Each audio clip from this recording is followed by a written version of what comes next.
Hallelujah. बैठिए आप लोग।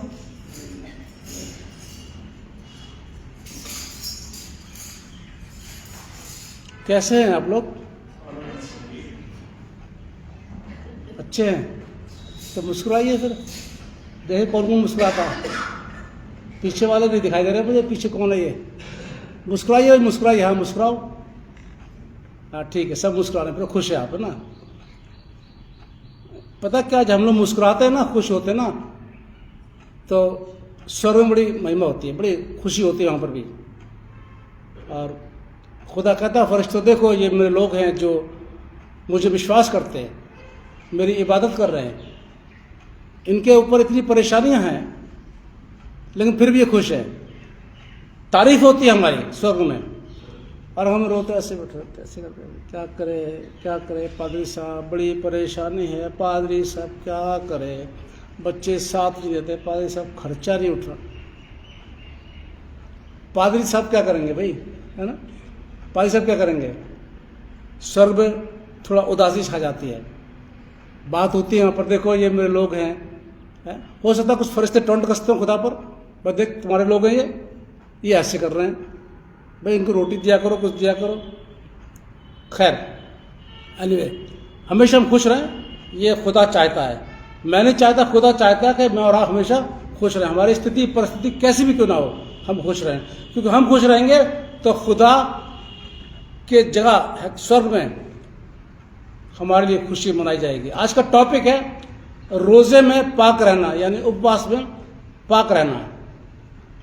और इसका मुख्य पद है पहला पत्रस पहला बाब पद 16। पढ़िए जरा, पहला पत्रस पहला बाब पद 16। क्योंकि लिखा है पवित्र बनो क्योंकि मैं पवित्र हूं। थैंक यू बेटे सिस्टर। खुदावन आपका शुक्रिया अदा करते हैं आज के इस वक्त के लिए जो आपने हमको दिया है। अब इस समय हम आपके कलाम पर मनन करने जा रहे हैं। हमारी अगुवाई करना खुदावन, आप हम पर रहम करना, ज्ञान बुद्धि समझ देना। खुदावन यीशु मसीह के नाम से मांगते हैं, आमीन।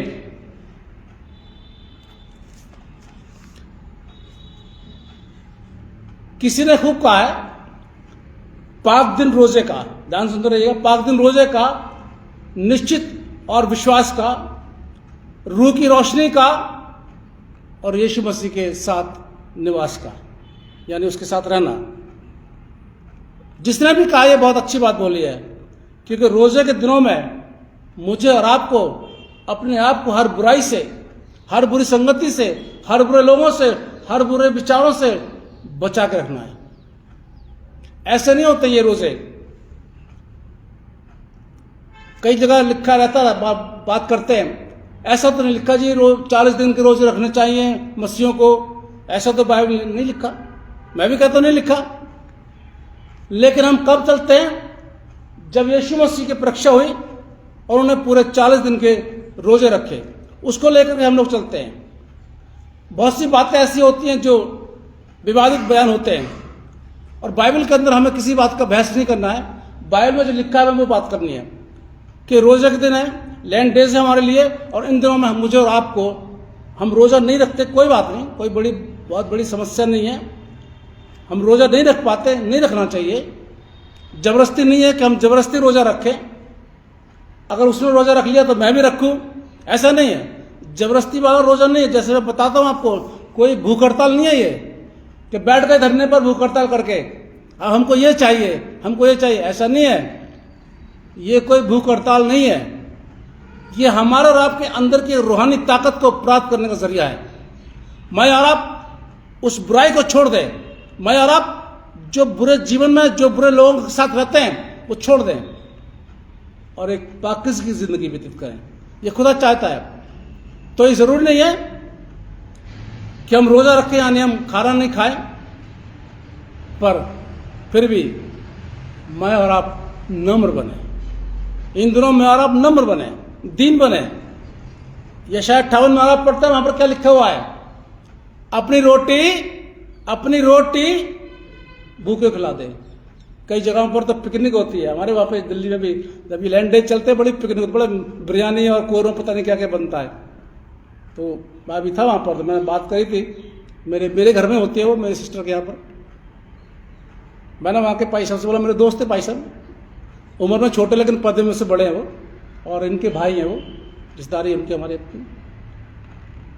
अरे भाई साहब, ये जो आप ये जो खाना वाना करते हैं, ये पैसा बचा कर चर्च में दे दिया करिए, चर्च में कुछ काम आएगा।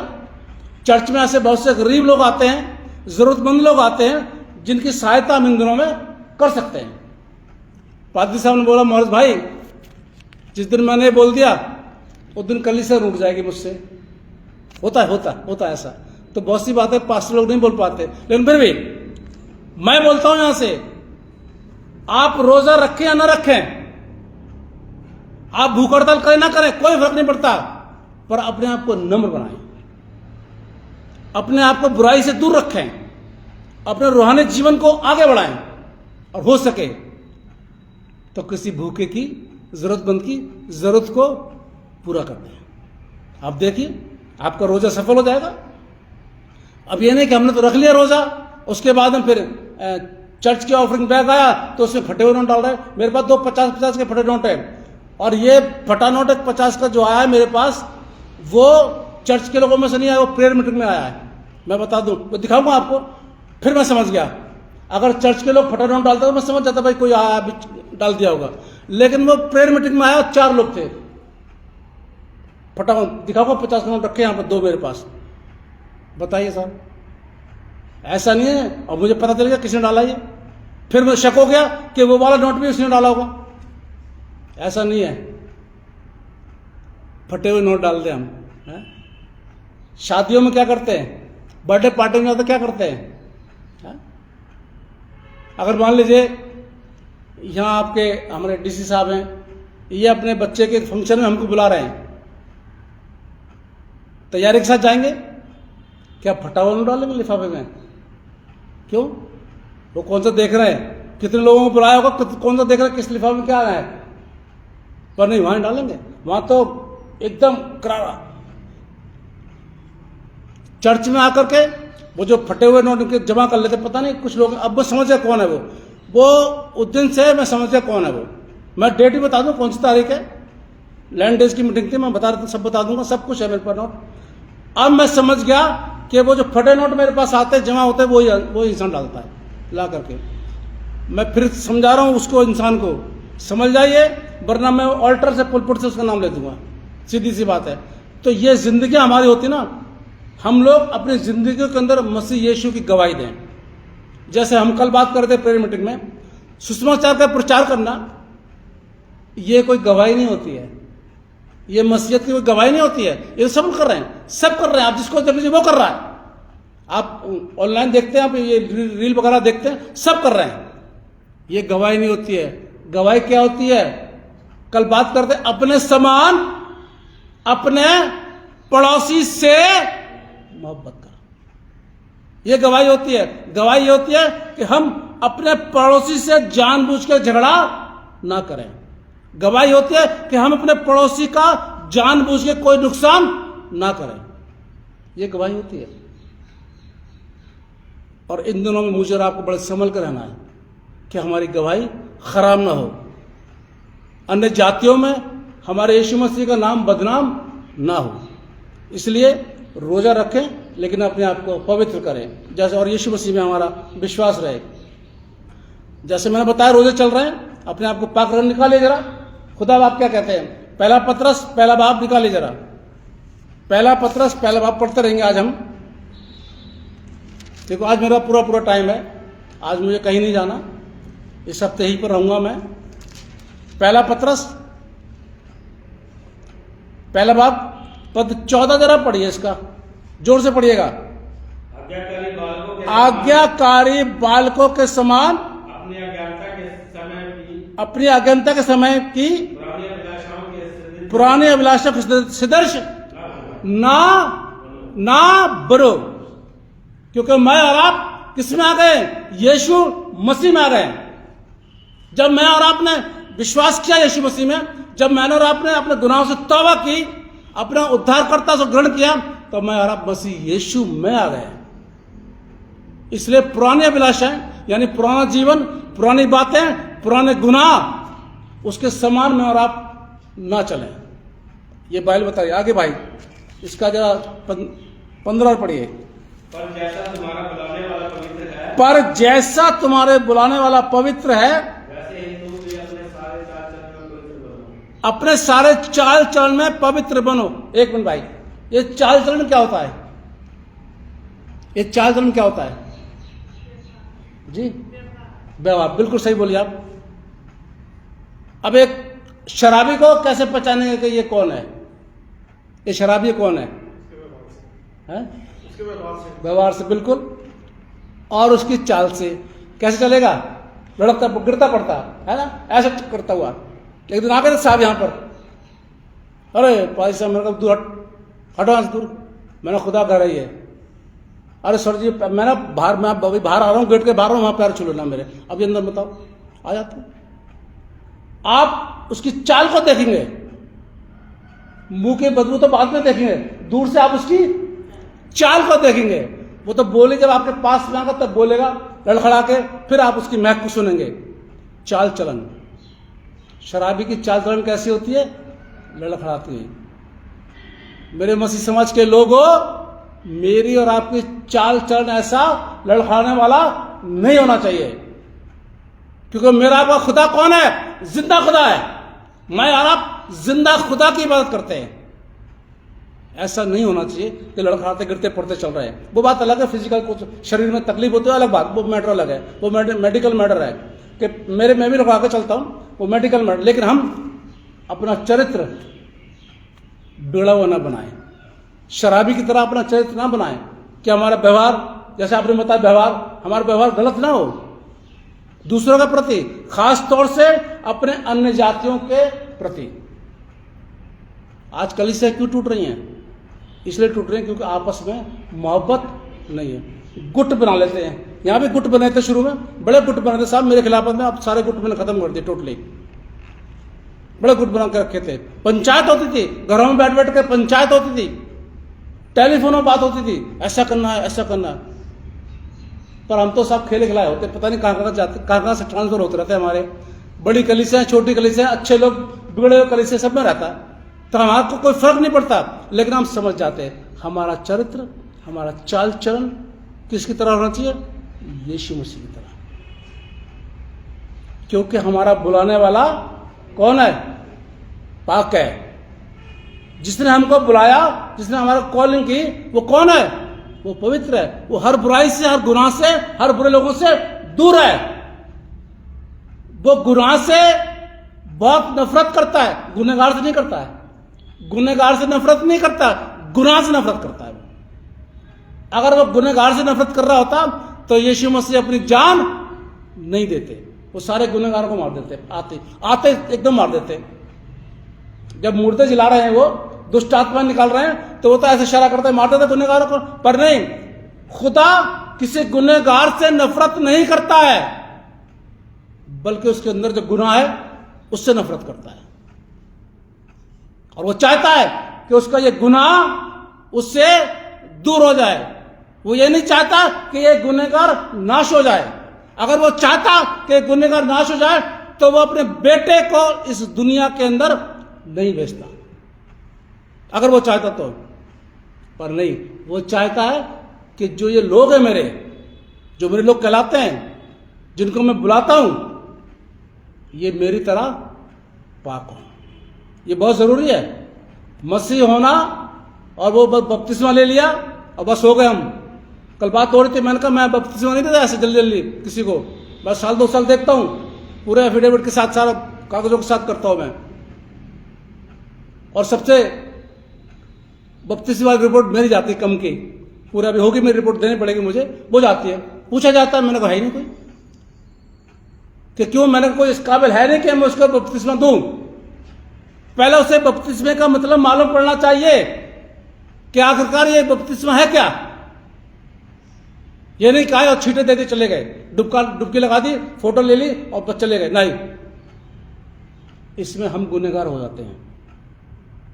बपतिस्मा ले लिया, चर्च में आकर सब कुछ, इस बात नहीं होती है, ये अलग मैटर है, बिल्कुल अलग मैटर है। लेकिन अपने आप को पाक रखना, यह खुदा का मैटर है सीधा।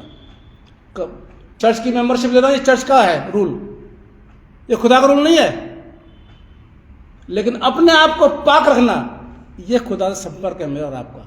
और इसलिए मेरा हमेशा 16 पद पढ़िए साहब इसका, क्योंकि लिखा है वहां पर, लिखा है पीछे पुराने नियम में, पवित्र बनो क्योंकि मैं पवित्र हूं। कौन बोल रहा है? ये खुदा बोल रहा है, जिसके में आप इबादत करते हैं, जिसमें में आप विश्वास करते हैं, जिससे में आप मांगते हैं, वो कह रहा है मैं पवित्र हूं, मैं पवित्र हूं। पर एक प्रचारक प्रचार करने से पहले अपने आप को जांच ले कि जो वो प्रचार कर रहा है वो उसके ऊपर लागू होता है या नहीं होता है। अब मैंने तो आपसे बोल दिया साहब, चोरी मत करा करो, चर्च में सब पैसा दिया करो, और मैं नहीं दे रहा, मेरे परिवार के लोग नहीं दे रहे, मैं आपसे मांग रहा हूं, मैं आपसे मांग रहा हूं जोर देकर, मैं और मेरा परिवार नहीं दे रहा, चर्च में कोई जरूरत नहीं दे रहा, तो क्या हुआ? मेरा सरमन फ्लॉप हो गया।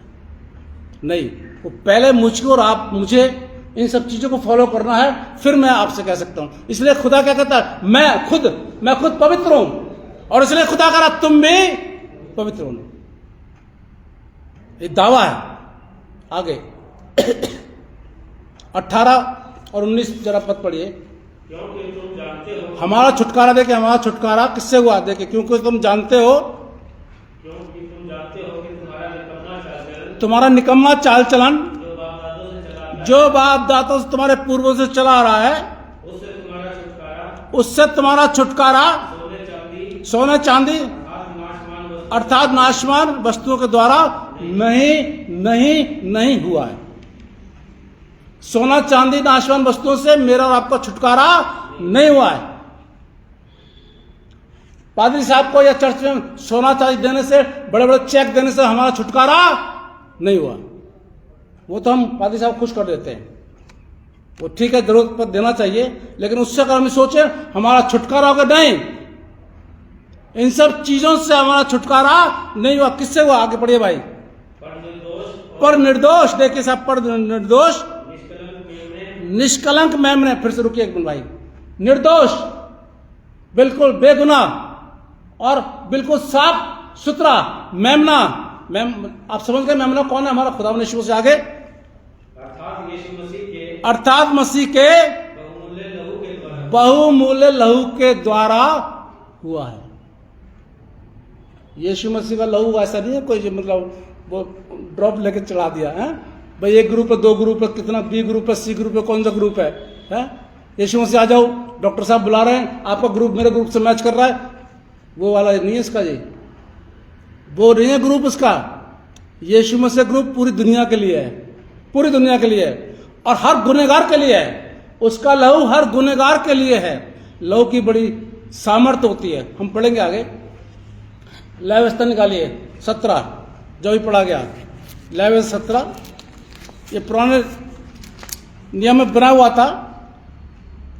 लहू के पवित्रता के बारे में बता रहे, यहोवा मूसा से बात कर रहा है, बता रहा है ऐसे ऐसे तुमको जब बलि चढ़ाओ तो उसके लहू को तुम ऐसे ऐसे करो। आते आते 5 पद में आ गए वो, जरा 5 पद पढ़िए इसका, 17 का 5। तो जिस पुरुष या स्त्री ने ऐसा बुरा काम किया हो, लय व्यवस्था 17 भाई, हाँ लय व्यवस्था 17 उसका 5वां पद, कोई बात नहीं। इस विधि का कारण यह है कि इस्राएली अपने बलिदान जिनको वे खुले मैदान में वध करते हैं, वे उन्हें मिलाप वाले तम्बू के द्वार पर याजक के पास यहोवा के लिए ले जाकर उसी के लिए मेल बलि करके बलिदान किया करे। याजक के पास मिलाप वाले तम्बू पे बलिदान क्या करे कि वो खून जब बाहर उसका बलिदान होता है तो खून बहाया जाता था और खून की बर्बादी होती थी। इसलिए मूसा से खुदा का उनको अंदर ला, उनको मेरे भवन के अंदर ला, तब वो बलिदान करें ताकि वो लहू वहीं पर रहे। आगे भाई 6 पद पढ़िए। और याजक लहू को मिलाप वाले तंबू के द्वार पर यहोवा की वेदी के ऊपर छिड़के और ये छोड़ दीजिए, वेदी के ऊपर छिड़के। जो बलिदान वाला पशु था निष्कलंक, और देखिए पहले जो पशु ऐसे नहीं जब आज और ले लिया बकरा और भेड़ ले ली और काट दी बलिदान, नहीं, ऐसा कुछ नहीं होता था। उसकी खाल पूरी निकाली जाती थी पशु की जिसको बलिदान दिया जा रहा है, और उस खाल तो जब चमड़ी उसकी आती थी तब देखा जाता था इसकी बॉडी में कोई चिन्ह तो नहीं है, कोई निशान तो नहीं है, कोई गंदगी तो नहीं है। अगर कोई निशान, कटे का निशान, किसी चीज का निशान होता था तो वो पशु का बलिदान चढ़ाने की आज्ञा नहीं थी। बिल्कुल निर्दोष, निष्कलंक, यानी किसी भी तरीके से उसके अंदर कोई भी निशान गलता ना हो, तभी उस खाल को उतारा जाता है। ये इसमें लिखा नहीं, लेकिन हम लोग सेमिनरी में पढ़ते हैं इसका सारी चीजें के लिए। निष्कलंक, निर्दोष। आगे भाई क्या लिखा हुआ है? 7 पद पढ़ दीजिए। वे जो बकरों के पूजक होकर व्यभिचार करते हैं, वे अपने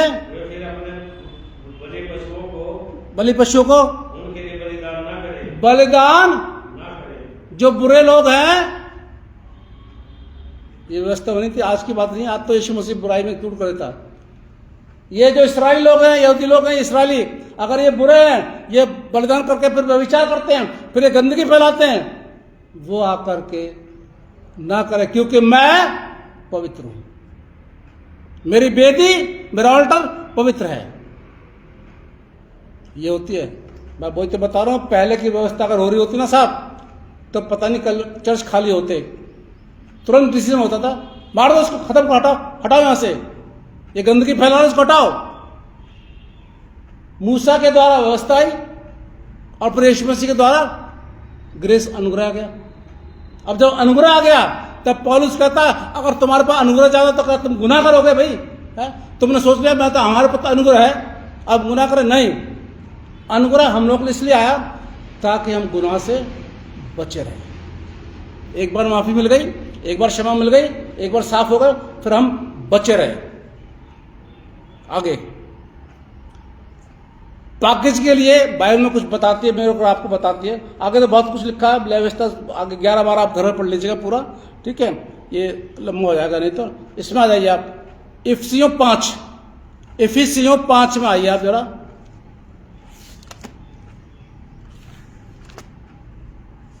इफिसियों 5 और जरा 3 पद से पढ़िए, और आप लोग बाइबल खोल लीजिए सब और देखिए क्या क्या लिखा हुआ है इसके अंदर। जी पढ़िए भाई, इफिसियों 5 उसके 3 पद से पढ़िए। जैसा पवित्र लोगों के योग्य है, जैसा पवित्र लोगों के योग्य है। एक मिनट, सवाल, आप में से कितने लोग पवित्र हैं? बाइबल बता रही जैसा पवित्र लोगों के लिए। आप में से कितने पवित्र हैं? मुश्किल सवाल पूछ रहे पादरी सामने, है ना? चलिए कोई बात नहीं, पवित्र बनिए। आप समझ लीजिए हम पवित्र हैं। जैसा पवित्र, जैसा हमारे आपके लिए। आगे भाई, वैसा तुम में व्यभिचार और किसी प्रकार का अशुद्ध काम या लोभ की चर्चा। लोभ करने की बात तो अलग बात हो रही है, यहाँ पर लोभ की, लालच की चर्चा भी नहीं होनी चाहिए।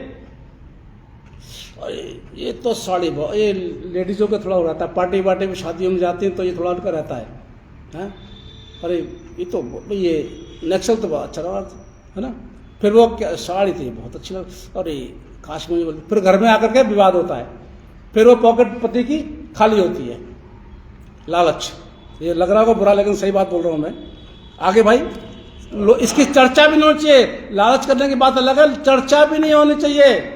अरे वो तो मुझे बहुत अच्छी लग रही थी, तो सुनो जी आप उस दिलवा दो मेरे को, चर्चा भी नहीं होनी चाहिए आगे। और नाम निर्जलता, ना निर्जलता का मतलब समझते ना आप, ऑफिस में आना बता दूंगा मैं, ठीक है। आगे ना मूर्ता की बातचीत, ना मूर्ता, मतलब ये बेवकूफ़ी किस्म की बातें हैं, है ना, ये बहुत करते हैं, ये मसीह समाज के लोग बहुत करते हैं, ये चर्चिस में कलीसिया में बहुत होता है मूर्ता की बातें, बेमतलब की बेसिर पैर की बातें हैं। कमेटी में बैठते हैं, कमेटी का चेयरमैन तो हम पास्टर ही होता है, बाकी जो और होते हैं वो बेकार की बातें करते हैं। ऐसा कर लीजिए पैसा, इसको ऐसा कर लेते, पैसा भी ये वाला पास कर दिए, पैसा भी ये वाला पास कर दिए, बेकार की बातें करके टाइप करते खराब।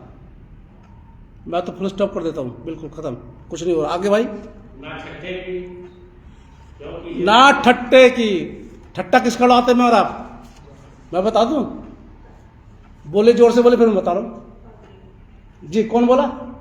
हाँ पादरी, बस एक ही टॉप, एक कमजोर मिल जाता है इंसान, पादरी क्या करेगा हमारा, ये तो वो हम सफर वाला पादरी, तम्बू डेरे वाला पादरी है, साल 10 साल बाद चला जाएगा यहाँ से। ठट्टा घरों में ठट्टा करते हैं और अपने बच्चों के सामने ठट्टा करते हैं। मैं तो नाम ले दूं, सही बता रहा हूं आपको, कौन कौन ठट्टा करता है। पहले कौन कौन मैं ठट्टा करता था, यहां पे मैं बैठा हूं ऑफिस में साहब, मैं ऑफिस में बैठा हूं, ठीक है, और देख लिया मैं ऑफिस में बैठा हूं और मेरी वाइफ के नंबर पे फोन किया जा रहा है। आप जानते हैं, अरे बहुत सी बदतमीज है, बहुत से ठट्टे हुए हैं यहां पर, ताकि मैं चला जाऊं, पर मैं तो बहुत ढीठ इंसान हूं, मुझे तो जो ऑर्डर मिलेगा खुदा से तब करूंगा, नहीं तो करनी पड़ी। ऐसा होता है ठट्टा, किसी का भी आपको ठट्टा नहीं करना, मजाक नहीं उड़ाना आपको किसी का, ये शोभा मसीहों को नहीं देता।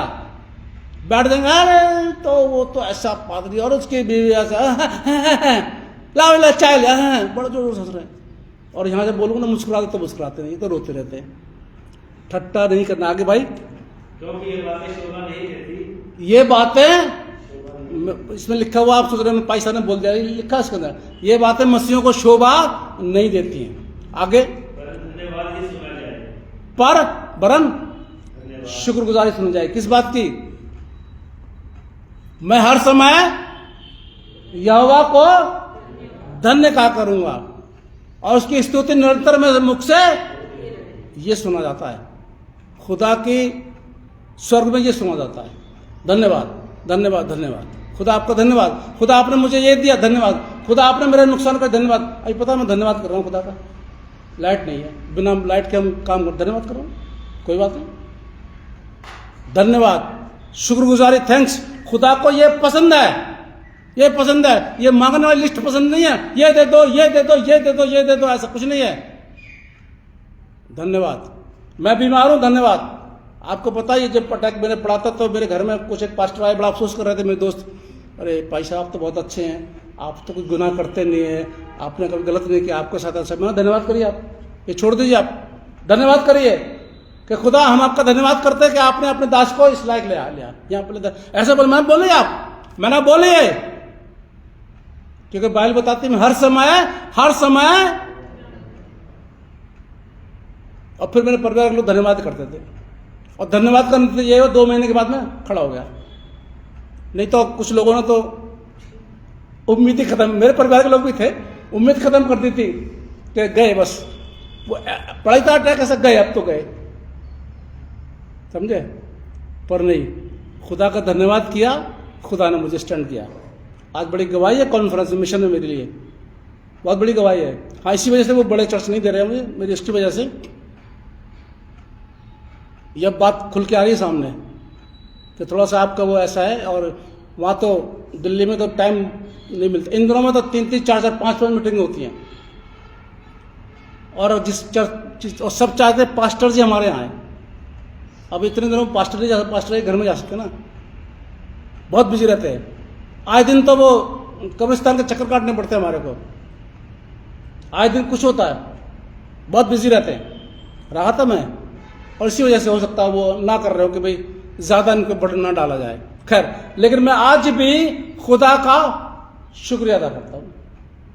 ये दिया, तूने दिया, तूने लिया, तेरा नाम मुबारक हो। वो भी उस समय भी था यहाँ पर, आपने देखा होगा, एक मारता था स्कूटर में, भागता था, सारे काम करता था दौड़ दौड़ के, सब आप लोगों ने देखा मुझे, वो भी समय था मेरे लिए, वो भी अच्छा समय था। अब आज ऐसा समय आ गया तो क्या करूं। अय्यूब क्या कहता बीवी से, बात सुन, तू कुड़कुड़ा रही है।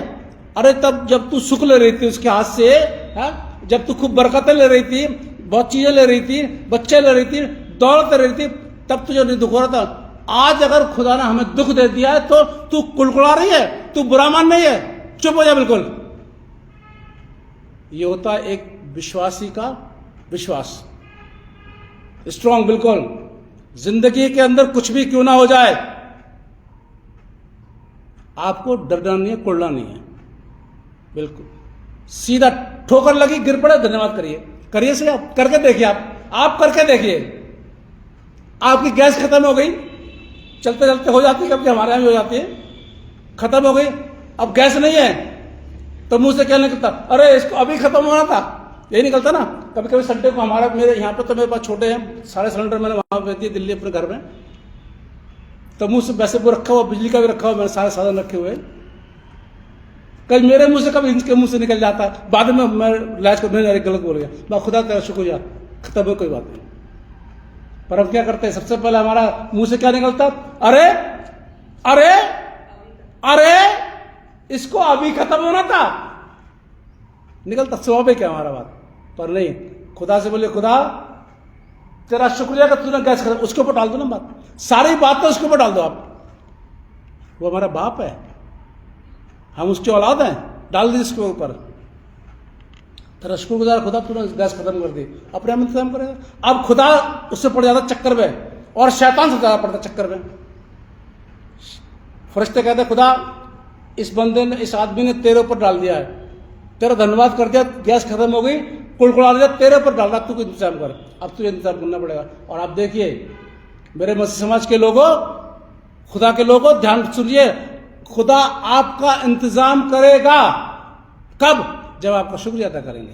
कुड़कुड़ाई मत, आप अपनी कमजोरी में, अपने उसमें कुड़कुड़ाई मत, बिल्कुल शुक्रिया अदा कीजिए। आगे भाई, क्योंकि तुम ये जानते हो, क्योंकि तुम ये जानते हो कि किसी व्यभिचारी या अशुद्ध जन या लोभी मनुष्य को, जो मूर्ति पूजा के बराबर है, लोभ लालच मूर्ति पूजा के बराबर है। मसीह समाज के लोग बोलते हैं कि हम मूर्ति पूजा नहीं करते, लेकिन जो लालच करता है किसी भी चीज का, वो मूर्ति पूजा करता है। ये मैं नहीं कह रहा, बाइबल बता रही है।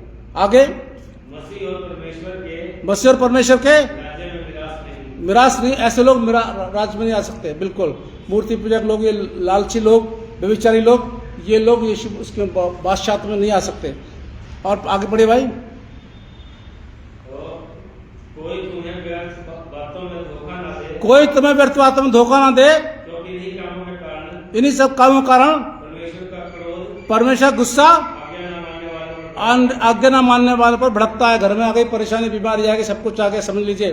पहले अपने देखिए पीछे, खुदा से मांगने से पहले पीछे देखिए, मैंने कोई गलती तो नहीं करी, मैंने कोई गुनाह तो नहीं किया। जांचिए अपने आप को। ये ऐसे आती है परेशानियां जब खुदा से दूर हो जाते हैं। बहुत से लोग दूर हो जाते हैं। यहां पर तो मैं कड़वा बोलता हूं, मैं टोक देता हूं, और जिसको टोक देता हूं, एक ने मुर्दा जला दिया था, बस सब धर्मी बन रहे हैं, मसीह बन रहे हैं, मेंबरशिप में सब कुछ है, बाइबल उनके हाथ में, हम मसीह करके मुर्दा जला दिया, हटा दिया मैंने टोटली। बस सब बोलता हूं, ऐसे लोग खुदा की बादशाहत में नहीं हो गए।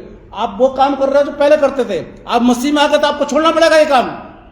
हाँ, वो मजबूरी होती है, कल बात और भी मजबूरी होती है जहां पर कब्रिस्तान नहीं होता, वो मजबूरी है। उस समय भी ये बात होती है कि पास्टर वहां पर मौजूद होता है और पादरी अपने तरीके से वो काम करवाता है।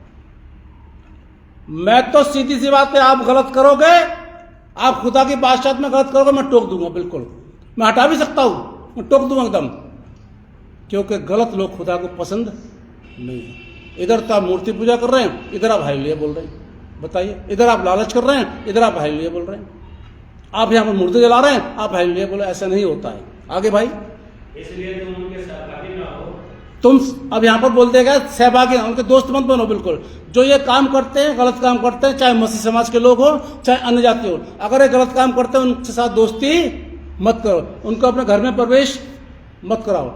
आगे, क्योंकि तुम तो पहले अधिकार में थे,